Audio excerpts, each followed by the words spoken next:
When it comes to self-development, no matter the method you use, the vital point is to practice. If you're ready to transform your life and claim the potential inside of you, you are in the right place. Welcome back to The Vital Point. I'm your host, Jonathan Schechter. As a transformation coach and breathwork facilitator, I'm invested in making the dynamic landscape of personal evolution accessible. My goal is to inspire you to take action for yourself. You have the capacity to evolve and bring your intentions and dreams into the world, and there's never been more access to so many incredible modalities that can help you on your journey. This podcast will help you learn simple methods you can use to transform your life and share the stories of practitioners who are doing the work so that you feel inspired to go and practice, because that's the vital point. Today's episode is a bit of a follow-up on the last episode, 81 with Taylor Bratch's rave rituals, going into the community and healing and ecstasy of dance and the rave culture. And, you know, that conversation really inspired me. One of the reasons I wanted to talk to Taylor was not only because her talk at the MAPS conference really spoke to me, but also just like it was so resonant, not only to where I started, as a raver in my like early 20s, late teens, but also to where I am now and some of the work that I'm doing for myself and like a protocol that I'm developing that, kind of blurs the line between a recreational container and a more intentional ceremonial, therapeutic type container for working with MDMA and, perhaps other medicines like mushrooms or LSD as well. So before we do that, I thought it would be nice just to drop in with a little quick practice. One of the things that is like cornerstone of this podcast that I really am continuing to explore is not only having a podcast where you're like listening to me or a guest, talk about transformation. I really want to give you, examples and things that you can use for yourself in your own life, in your own practice. And so the practice that we're going to do today and that you can, come back to, it's a quick practice. I've been incorporating it into the Thursday night integrative breathwork circles that I'm running. They're part of the breathwork membership, and you can also drop in per session for only $11. It's a partnership with Empathic Health, which is a private integration community, and Blue Magic Alchemy, which is my brand. And it blends, peer support, sharing circle with meditation and breath work. And so this is a little meditation practice that I've been incorporating. So as long as you're not driving, you could close your eyes if it feels good. You don't have to if you don't want to. But we're going to be doing a listening practice. And really discerning the difference between hearing and listening. And so if you just take a nice deep breath in to begin, just noticing how when you breathe in, your body straightens a bit subtly. And then as you breathe out, the body settles a little bit. You might notice a little sinking feeling that feels very pleasant. It's kind of that relaxation. And assuming that you're in a comfortable place, if you're not, just taking a moment just to make yourself more comfortable. And again, if you're not driving, close your eyes if it feels right. And we're just going to begin to listen. So you can begin by listening to the sounds in your external world, your external environment. What are the sounds that you notice?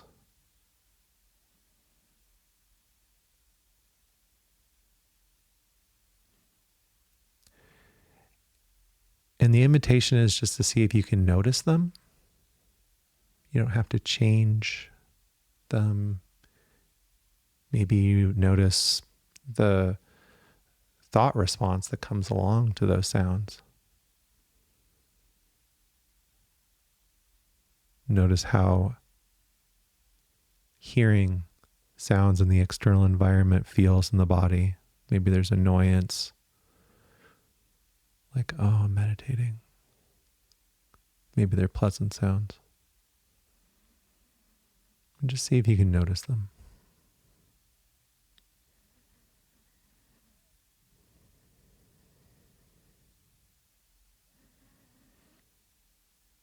And now, noticing your breath, really listening to the sound of your breath.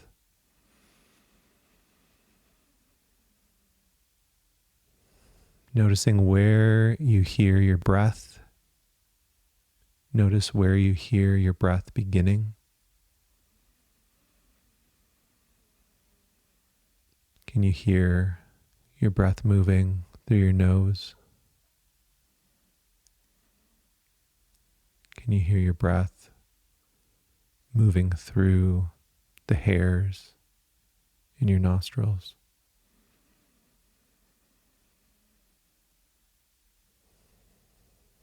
Where else do you hear your breath?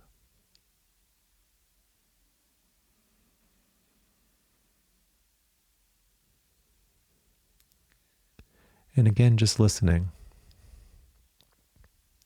You don't have to change. If you find yourself getting distracted, just notice and then come back to the sound of your breath.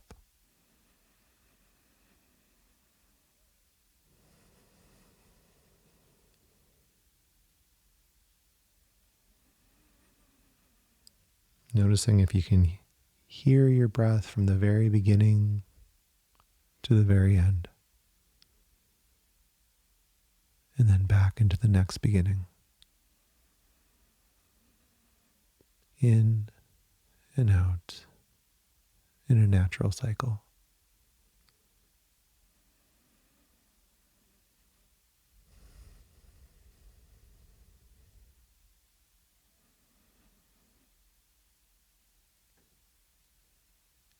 Now I invite you to listen to your thoughts. What are the quality of the thoughts going through your mind right now?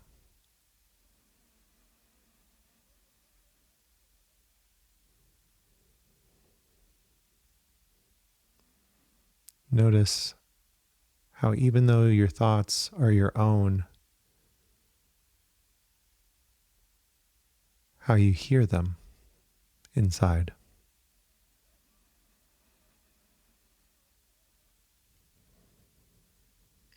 And again, simply noticing, you don't have to change, but if you find yourself distracted, just notice and come back to your focus of awareness.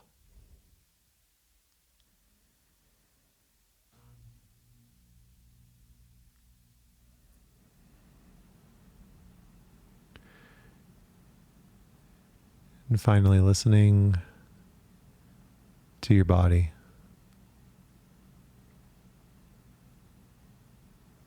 Is your body telling you anything in this moment? Maybe where it feels tired or stressed. Maybe where it feels relaxed from doing this practice. Just simply noticing and listening.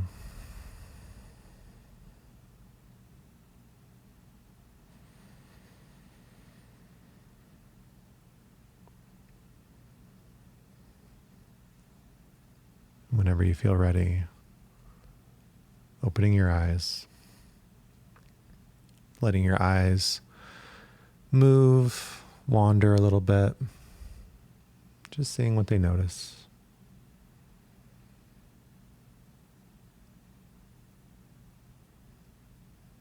listening to how you feel in this space, in this moment.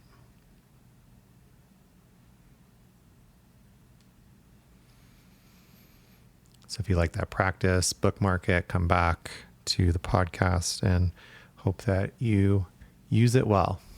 Okay, so like I said in the intro, my talk with Taylor Bratches on episode 81 was really inspiring.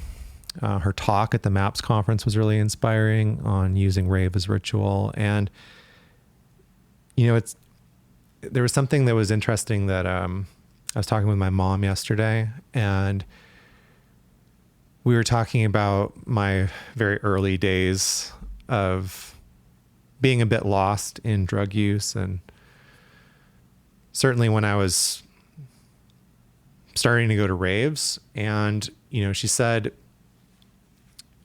the impression that I had was that you were always searching for something, and you were searching for God, for connection to spirit.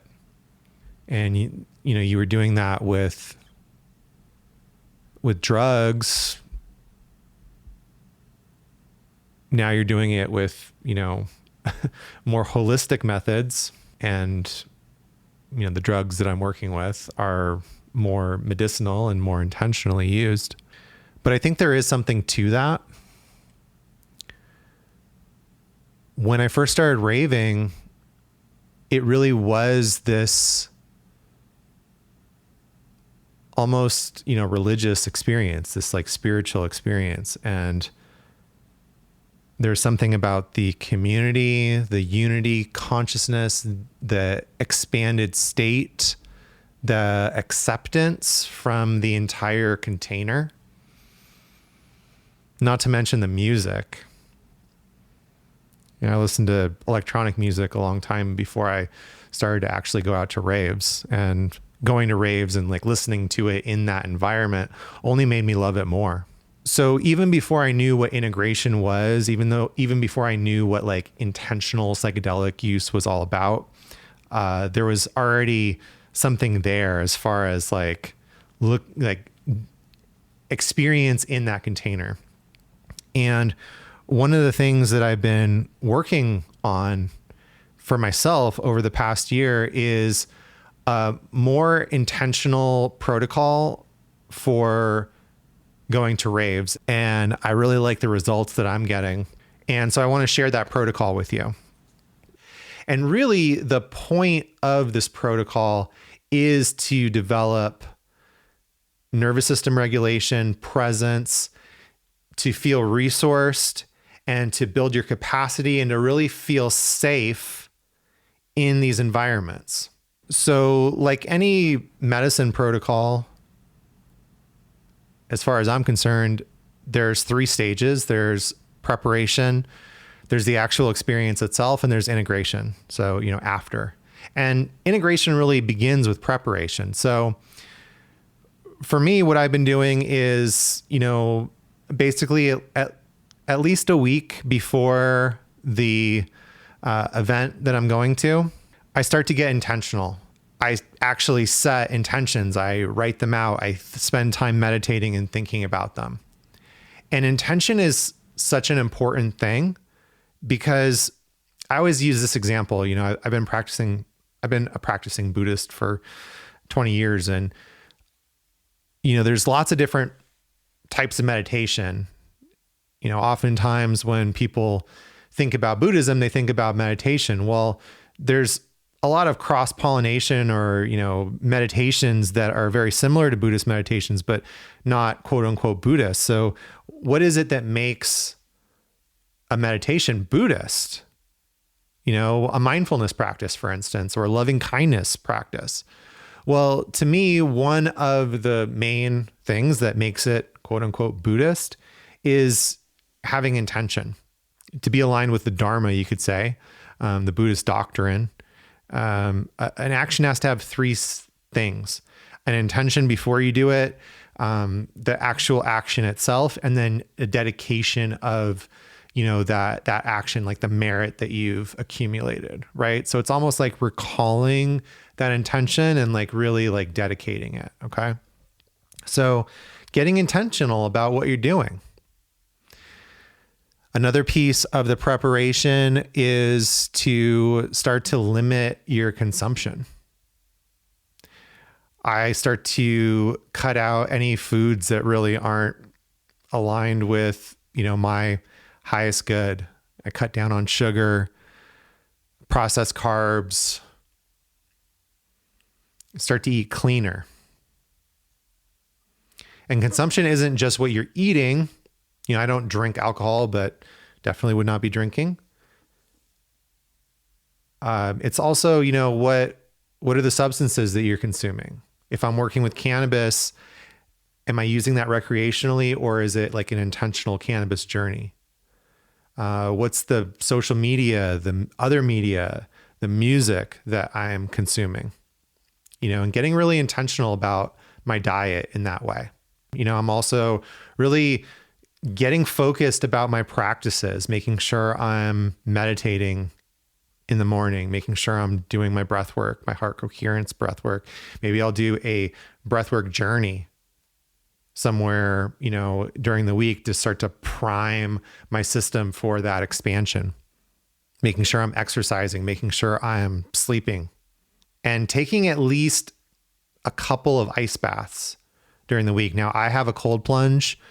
If you don't have one at home, at least be taking some cold showers, last 30 to 60 seconds of your shower, turn the water all the way to cold and really just get in and breathe, get your breath under control, notice your breath, and then how the breath settles as you're more intentional about it. And if if you have access to an ice bath, 2 to 3 minutes can be really, really beneficial. Again, focusing on presence, focusing on getting your breath under control and really like not dissociating, not trying to get away from what's happening, really be with it. So that's a little bit of how I'm preparing for these experiences. Moving on to the actual event itself. Number one, I'm picking my container very intentionally. I'm not just going out to any old rave. I'm really choosing events where I really trust the DJ, trust that the DJ understands. Like a lot of the events that I've been doing this with are like extended sets where the DJ is playing for between 4 to 6 to 8 hours, taking you on this journey. So it's somebody that I know and somebody that I already trust, like really is kind of on the same level of what I'm looking for, like is using their musical expression of the set as this journey, as this way to control the energy in the room and really just like understands that. So for me, that's like DJs like Guy J, like Sasha, like John Digweed, Hernan Catano, Nick Warren, really progressive music, like melodic techno, melodic house. And if you're interested, let me know. I can send you some playlists of songs that I like, songs that I use when I'm not out in a public setting, but used for my own journeys privately. So that's the first thing, is just, being intentional about the container that I'm going to. If you're curious about this, sort of protocol, it might be a good idea not to jump into it at the rave. Like there's nothing wrong with titration. There's nothing wrong with starting slow. Like maybe trying this protocol at your house with like somebody that you trust first. One of the things about being in that environment is, you don't have to like go to the very middle of the crowd. There's a lot of stimulation. There's a lot of sensory things happening. If you're going to a decent party, there's going to be lights, there's going to be lasers, there's going to be, visual stuff, as well as this like really, really loud music. Definitely would recommend wearing earplugs. Buying custom molded earplugs for me was one of the best investments I ever made, because I like to go out and listen to really loud music. But it's also another way to titrate, like I can block out a lot of the overstimulation just with that alone, So maybe starting at the edge of the crowd and kind of moving your way in as you get more grounded, as you feel more regulated. So remember that the point of this protocol is transformation. It's to be able to have a more present, grounded experience in this, quote unquote, recreational setting. It's really blurring the line between recreational and ceremonial. And it's to develop your nervous system. It's to allow you to heal through letting what, is stuck in the body go. And really integrating this capacity to hold this, which is something that MDMA is really, really good at. One of the things about MDMA is that it almost like takes away the fear. It allows you to get close to things that might ordinarily feel activating to your body, or like you might start to feel afraid. You might not want to go there with it, but it's like you can approach it in a more grounded way, right? So once I'm there at the actual event, it's really using it's using some techniques that would normally be used in a therapeutic setting in this recreational container, right? So the first thing is a practice that we often do on this podcast. And if you've done private work with me or come to any of my groups, you've heard me, use this practice before. It's from somatic experiencing of orientation. And I have a whole solo episode about orientation. So if you're interested, you can look that up. But really quickly, it's just letting your eyes go where they want to go. Really letting them scan, like move slowly from one side of your vision to the other, and then even like looking behind you, and really just noticing what's in your external experience, so the sounds, how you feel like externally, like maybe the clothes on your body or your feet on the ground, the ground underneath you, the things you see, the things you hear, smell, touch, taste, feel. Another thing that has been really, really helpful to me in this protocol is bilateral stimulation via dancing. Now, I first started to get this idea through doing EMDR with my partner. And if you've done EMDR before, it's about that bilateral stimulation. Like you can literally do it on yourself by tapping in this bilateral way. So the nice thing about the music that's being played at the rave is that, 90% of it, if you're going to the same type of parties that I am, have this 4 on the floor beat, right? The beat is this constant. So it's very easy, left, right, left, right, left, right, left, right, to just, you don't have to do these like really complex dances. And certainly if that's what you're being called towards, if that's what you're feeling like, yes, this is what I want to do, then do it. But especially at the beginning, keeping your dancing like really basic and staying with that bilateral stimulation. And just noticing what's happening in your body as you're doing that, right? You might even, if you start to feel really good and really grounded, start to bring up something that you're ready to let go of, that you want to work with. And keep that bilateral movement of your feet. Maybe even do this on yourself with your arms.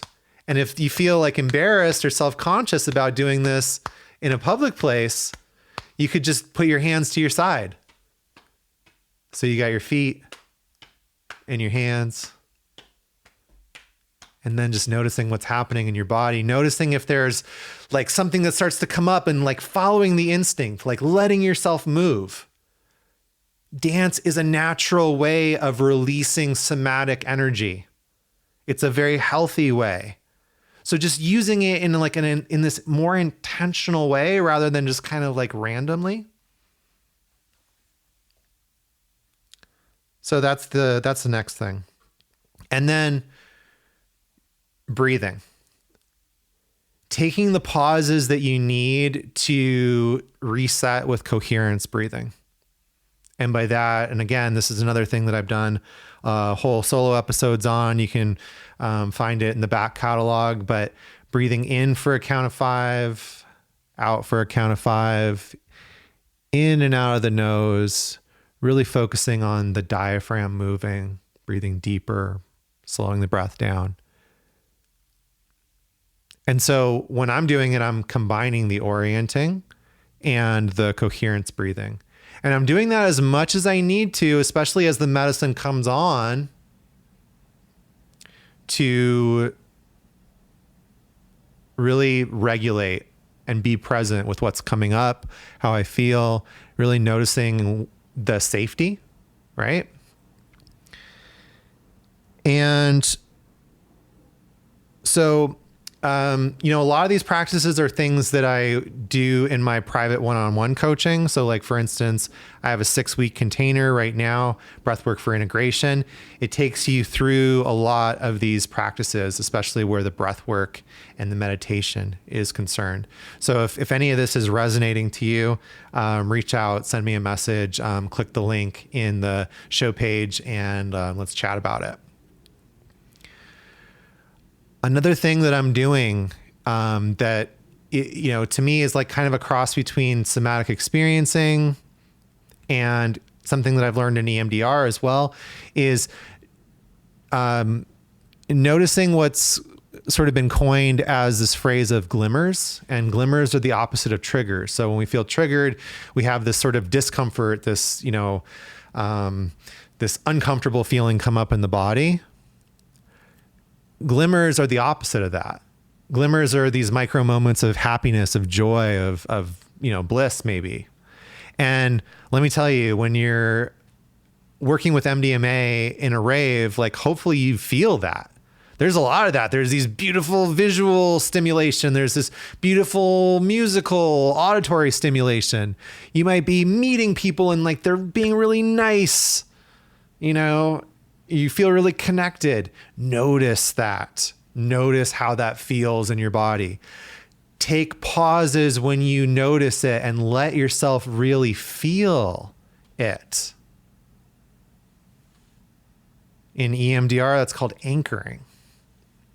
Okay, so all of these things that I'm doing during. And then after the integration, first of all, next day, one of the things that I want to do is I want to pretty early on in the day meditate and get some movement, and definitely work with hot and cold. So like I love going to a place, either locally here in Tucson or in Phoenix is where I go a lot, that has sauna and ice baths. And doing both, because I'm not under the influence directly of the medicine anymore, but that afterglow is still there. And I really want that embodiment. I really want to push the resourcing and the capacity of my nervous system a little bit in that moment. And I want to be really, really present while I'm doing it. I really want to focus on just being here with the sensations, noticing what's coming up in my mind, noticing that they're just sensations. And that's also going to have amazing effects on like my body recovery, sweating out toxins, on inflammation, on my mental and emotional health as well. And then that day and the next few days, I'm really going to work to protect my energy, continue to limit that consumption, to watch my diet in all forms, continue to journal, continue to try to get out into nature, continue to work and make art, really just stay with what's coming up. And I could go on and on about the integration. Integration looks different for everyone. And there's certainly lots of episodes of the podcast that you could listen to for inspiration. So again, this is something I'm developing, I'm working on. It's, I can see myself doing this with clients in the future. But for now, it's just something I'm doing with myself. But if any of this has sparked your interest, if any of this is relatable, something that, you feel resonant with, let me know, reach out to me. I'd be happy to have a, free discovery call about working together, about exploring breathwork together, about helping to learn to regulate your nervous system better. Because listen, there's a reason that I'm doing nervous system regulation work. It wasn't always this easy for me, and it's a practice, right? So, I wanted to, do a quicker episode of, just kind of following up on this last podcast with Taylor Bratches, exploring the rave as a ritual a little bit more in my own way and what that means for me. And hopefully there's something in there that you can use as well, and that you enjoyed the practice today. I really hope that you found value and inspiration this episode. And if it struck a chord with you, I'd be really grateful if you could take a moment and leave a review for the show. It's a simple, cost-free way to show support and help more like-minded people discover the show. The more reviews, the more comments, the more the algorithm pushes it to more people. And you can also sign up for my newsletter at bluemagicalchemy.com and get exclusive updates and content, as well as a free mini guide to using breathwork for integration. And, like I said, if any of this struck a chord with you, I'd love to chat more about how I can support you in your own work. And remember, it's not about the method that you choose or the pace at which you travel. The vital point is to consistently show up for yourself and practice. As the saying goes, it's not the destination, but the journey that truly matters. And I'd be honored to accompany you on yours. So please don't hesitate to reach out, connect, share your journey, the successes and the challenges alike. I'm just an email, DM, or review away. Let's journey, grow, and transform together. Thanks again for tuning in. Until the next episode, keep exploring, keep growing, and above all, keep practicing, because that's the vital point.